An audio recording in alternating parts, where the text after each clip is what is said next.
पहाड़ टीवी और मैं हूं आपके साथ स्मिता पटवार। चलिए रुक करेंगे उत्तराखंड की तमाम बड़ी खबरों का, लेकिन उससे पहले एक नजर आज की हेडलाइंस पर। कैबिनेट बैठक में 20 प्रस्तावों पर लगी मुहर। हिमाचल की तर्ज पर नवीन जल विद्युत नीति को मिली मंजूरी। रिश्वत लेने वाले जिला उद्योग केंद्र प्रबंधक को विजिलेंस कोर्ट ने सुनाई 5 साल की सजा, 25,000 का लगा जुर्माना। नशे में धुत डॉक्टर ने अस्पताल में जमकर काटा हंगामा, बिना देखे मरीज को जबरदस्ती किया रेफर। मसूरी में 25 वर्षीय युवती को बस ने कुचला, पुलिस जांच जुटी।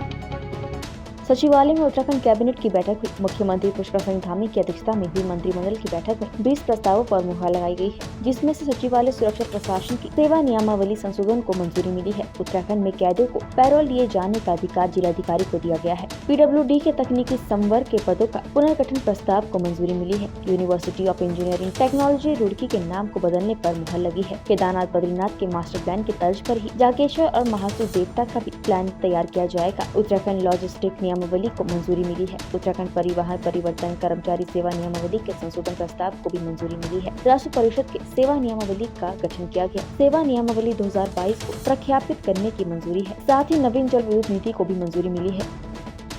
डोईवाला के नगर पालिका सभागार में परवादून कांग्रेस कमेटी ने डोईवाला के पहाड़ी क्षेत्र थानों रायपुर में पुलों की गंभीर हालत पर चिंता जाहिर करते हुए कहा कि अभी कुछ समय पहले ही इन तमाम पुलों का निर्माण हुआ है, लेकिन शासन प्रशासन की मिलीभगत से इन पुलों के निर्माण में भारी अनियमितता बढ़ती गई है, जिसका खामियाजा अब क्षेत्र की जनता भुगत रही है। लोग जान हथेली पर रखकर आवागमन करने को मजबूर है। आज हालत ये है कि बारिश का सीजन न होते हुए भी इन पुलों पर दरार आ रही है। कांग्रेस जिला अध्यक्ष अश्विनी बहुगुणा ने कहा कि सरकार अगर समय रहते इन पुलों की हालत में सुधार नहीं करेगी तो कांग्रेस को मजबूर होकर शासन प्रशासन के खिलाफ बड़े आंदोलन को बाध्य होना पड़ेगा।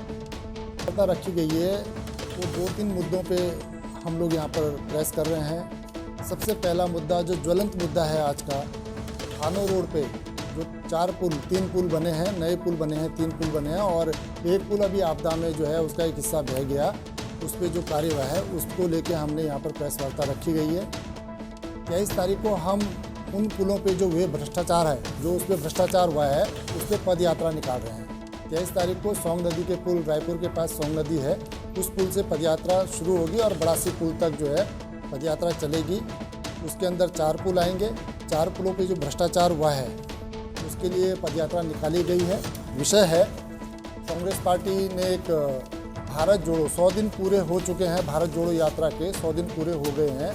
तो 100 दिन पूरे होने के बाद पार्टी ने जिस तरह से उसमें अपार जन समर्थन मिला है, माननीय हमारे नेता राहुल गांधी जी को जो अपार जन समर्थन मिला है, उसमें उन्होंने 26 जनवरी से हाथ जोड़ो यात्रा निकाली है। यात्रा हाथ से हाथ जोड़ो एक प्रोग्राम बनाया है जो 26 मार्च तक चलेगा। हमारे नेता, हमारे कार्यकर्ता उसमें बूथ स्तर तक जाएंगे और साथ ही साथ पदयात्रा निकालेंगे, जगह जगह गांव में जाके चौपालें करेंगे, रात्रि विश्राम करेंगे। तो विषय है वो NSUI यहाँ पर महाविद्यालय में चुनाव हो रहे हैं और हमारे जो जितने भी हमारे कांग्रेस के कार्यकर्ता हैं, मैं उनसे निवेदन चाहूँगा कि वो सभी हमारे जितने कैंडिडेट यहाँ पर खड़े हुए हैं NSUI के डोईवाला महाविद्यालय में, मैं चाहूँगा कि सब लोग उनके साथ खड़े रहें। गरुड़ क्षेत्र में कई महीनों से मानसिक रूप से अस्वस्थ एक महिला घूम रही है, जो कि अब गांव क्षेत्र की ओर भी आने लगी है, जिससे कि ग्रामीण क्षेत्र के लोग सहमे हुए हैं। एक अस्वस्थ महिला का भीषण ठंड में इस तरह बेघर और अकेले रहना बहुत ही दुखद घटना है। महिला बदहवास होकर मुख्य बाजार की सड़कों में भी घूमती है और उक्त मार्ग पर लगातार वाहनों की आवाजाही रहती है, इसलिए कभी भी कोई दुर्घटना हो सकती है। आपको बता दें कि इस महिला को पिछले 1 साल से गरुड़ बाजार क्षेत्र में देखा जा रहा है, जिसकी उचित व्यवस्था के लिए क्षेत्रीय जनप्रतिनिधि जनार्दन लूमी ने प्रशासन को पत्र के माध्यम से भी अवगत कराया था, लेकिन आज तक उक्त महिला की कोई उचित व्यवस्था नहीं हो पाई है। क्षेत्र में विगत 7-8 महीनों से 2 अपनी जो मानसिक रूप से जो विकलांग जो महिलाएं हैं वो घूम रही हैं। बीच में अपने जो स्थानीय जनप्रतिनिधियों द्वारा हमारे द्वारा शासन प्रशासन से इनका इलाज करवाने के लिए मानसिक हॉस्पिटल में भेजने के लिए अनुरोध किया गया। विगत में कुछ माह पूर्व अपने अखिल जोशी और व्यापार संघ के पदाधिकारी और सामाजिक कार्यकर्ताओं द्वारा एक जो अपनी जो बहन थी उसका इलाज करवाया गया। कुछ समय बाद इलाज करने के उपरांत घर आने के बाद दोबारा उसका मानसिक संतुलन बिगड़ गया दोबारा और वो मार्केट में वैसी घूमती है जैसे पहले घूमती थी।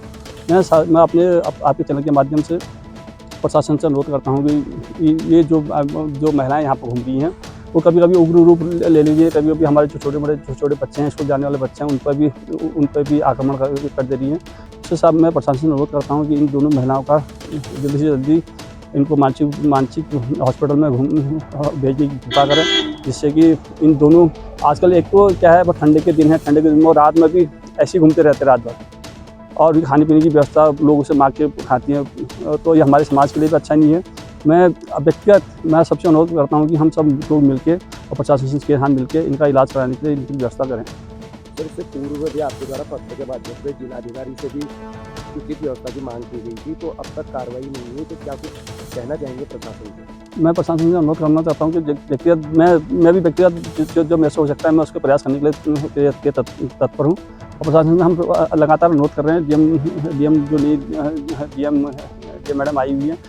लेफ्टिनेंट बनने के बाद पहली बार अपने गांव बोथी पहुंचे लेफ्टिनेंट चंचल सिंह दानू का ग्रामीणों ने वाद्य यंत्र बाजी गाजी के साथ माल्यार्पण का स्वागत किया। आपको बता दें कि विकासराम मुंसियारी के दूरस्थ गोरीपार क्षेत्र के बोथी गांव निवासी चंचल सिंह दानू के भारतीय सेना में लेफ्टिनेंट बनने से बोथी गांव में खुशी का माहौल है। राजकीय संयुक्त चिकित्सालय सतपुली में रविवार रात 108 की मदद से मरीज के अस्पताल में पहुंचने पर अस्पताल के डॉक्टर शिव कुमार नशे की हालत में दिखे। यही नहीं, नशे की हालत में उनके द्वारा मरीज के तीमारदार के साथ बदतमीजी भी की गई। वहीं 108 कर्मचारी के साथ भी डॉक्टर द्वारा बदतमीजी की गई और मरीज को बिना देखे हायर सेंटर रेफर कर दिया गया। मामला तब सामने आया जब तीमारदार द्वारा उक्त की वीडियो बनाकर सोशल मीडिया में डाली गई और इसकी जानकारी स्थानीय लोगों को दी गई। वीडियो में साफ दिख रहा है कि नशे की हालत में डॉक्टर शिव कुमार इतने चूर थे कि वो कैबिनेट मंत्री सतपाल महाराज को भी अपशब्द बोलते हुए नजर आ रहे हैं। इस संबंध में डॉक्टर प्रवीण कुमार सीएमओ ने बताया कि उक्त डॉक्टर के खिलाफ जांच के आदेश दे दिए गए हैं और यदि जांच में आरोप साबित होता है तो उचित कार्यवाही की जाएगी। सुनो, पता क्या है, बात कुछ नहीं, वो बात ऐसी बात कर रहे हैं सतपाल महाराज को बुला लो, क्या होगा? सुनो मेरी बात, हम यहाँ है ना उन बुद्धि है ना, हम ही तो देखेंगे। सतपाल महाराज थोड़ा के यहाँ देख लेगा, है नहीं सर, ट्रीट तो हमने करना है ना, हम देख रहे पेशेंट तो बात ही खत्म हो गई, इसमें किसी की बात करने की जरूरत ही नहीं है। चलो वो चीज़ छोड़ो, अभी मुझे 108 मैं 108 का EMT हूँ, मुझे क्यों रुकवाया गया ये बताइए सर। आपको पता क्यों रुकाया? आपसे बात नहीं हुई? नहीं सर, मुझे क्यों रुकवाया है ये बता दीजिए। आप 108 से आए हो? हाँ, EMT हूँ मैं, मुझे क्यों रुकवाया गया? रुकवाया इसलिए गया, अगर यहाँ पे केस नहीं अगर ट्रीट होता है तो आप रेफर लेके जाओगे यहाँ रेफर ले गए। मैं नहीं, रेफर टू हायर सेंटर डाल सुनो, पर्चे में रेफर टू हायर सेंटर डाल दो, इसमें बात EMT को लिख दिया ना, बात खत्म कर। ठीक हायर सेंटर हम लिख रहे हैं ना, हम लिख रहे हैं ऑफ कोर्स। क्या लगाया इनको? कुछ लगाया? एक लेसिक्स और अभी ऑक्सीजन। लेसिक्स लगाया, ऑक्सीजन होगी मेंशन, और SpO2 कितना है इनका? SpO2 सप्लीमेंट्री ऑक्सीजन लगाने से पहले 89% पे था, सप्लीमेंट्री ऑक्सीजन के बाद डेरी फाइल इसे बंद कर दो फोन को यार, ना इसे बंद करो फोन को, इसे बंद कर लो फोन को। फोन बंद है, बुलेट रिंग इसको बंद करो।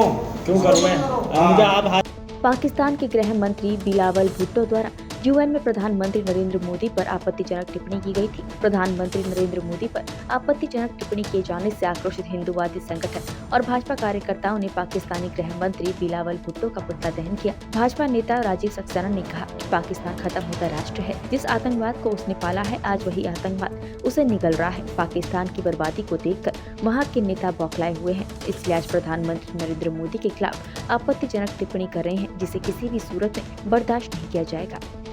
माननीय यशस्वी प्रधानमंत्री माननीय नरेंद्र मोदी जी का न्यूयॉर्क में बैठकर बिलावल भुट्टो जो पाकिस्तान के विदेश मंत्री हैं, उन्होंने आपत्तिजनक जो टिप्पणियां हमारे प्रधानमंत्री जी के लिए की हैं, उसको लेके हमारे पूरे देश में बहुत बड़ा रोष है। और उस रोष को देखते हुए और आज हमने किच्छा शहर में उसको रोष को अपने जन समुदाय के साथ में एक जुलूस के जरिए उनका पुतला दहन किया है। लगातार वो अपनी स्थितियों से कमज़ोर होते जा रहे हैं और हम लोग मजबूत होते जा रहे हैं, और मजबूती हमारे प्रधानमंत्री जी के द्वारा हमारे पूरे दुनिया में एक मजबूती बढ़ रही है हिंदुस्तान की। उनको कहीं ना कहीं इस बात का बर्दाश्त नहीं हो रहा है और वो लगातार हमारे देश के यशस्वी प्रधानमंत्री के खिलाफ लगातार गलत टिप्पणियाँ कर रहे हैं। बड़ा भयभीत है वो इस बात से कि हिंदुस्तान किस तरीके से बढ़ रहा है और हम किस तरीके से पिछड़ रहे हैं। वो केवल आतंकवाद पे अपना फोकस कर रहा है, जबकि हम लोग अपने विकास के ऊपर फोकस कर रहे हैं। और लगातार मोदी जी के नेतृत्व में और हमारे देश में विकास की धारा बह रही है।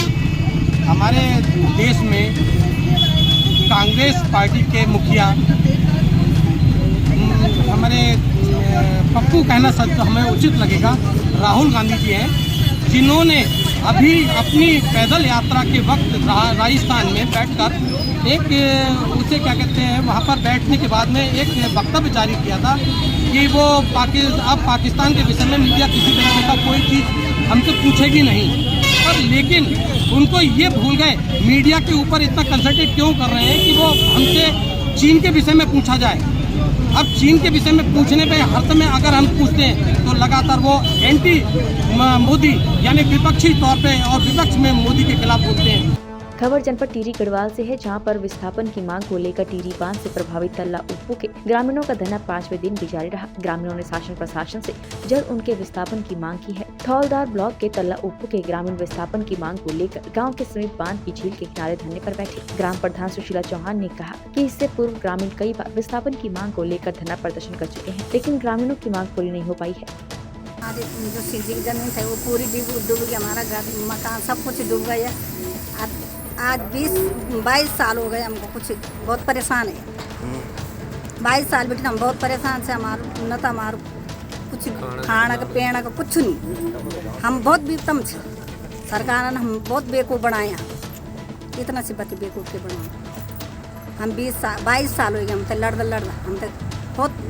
हम तो वह भी गया नईटिरी भी गया तो हम तक बेवकूफ़ बनाए। जेल की गाड़ियों पर हम तक ली गया है, हमारी कुछ सुनाई नहीं हुई तक। खाली डीएम बोली कि हम अभी करेंगे वो करेंगे भी करेंगे, और हमको ये से बुलाए कि तुम घर जाओ और बस हो जाएगा तुम्हारे काम। मैं ग्राम तल्ला उप्पू का रहने वाला हूँ और यहाँ पर हमारे पूरे ग्रामवासी बैठे हुए हैं। हमारे गांव को डूबे हुए आज 22 साल हो गया और 22 साल से अभी तक हमारी कोई कार्रवाई नहीं। हम रिपोर्ट भेजते हैं पीएमओ को, पीएमओ रिपोर्ट भेजता है सीएम साहब को और सीएम साहब भेजता है डीएम साहब को, डीएम साहब भेजता है पुनर्वास वालों को।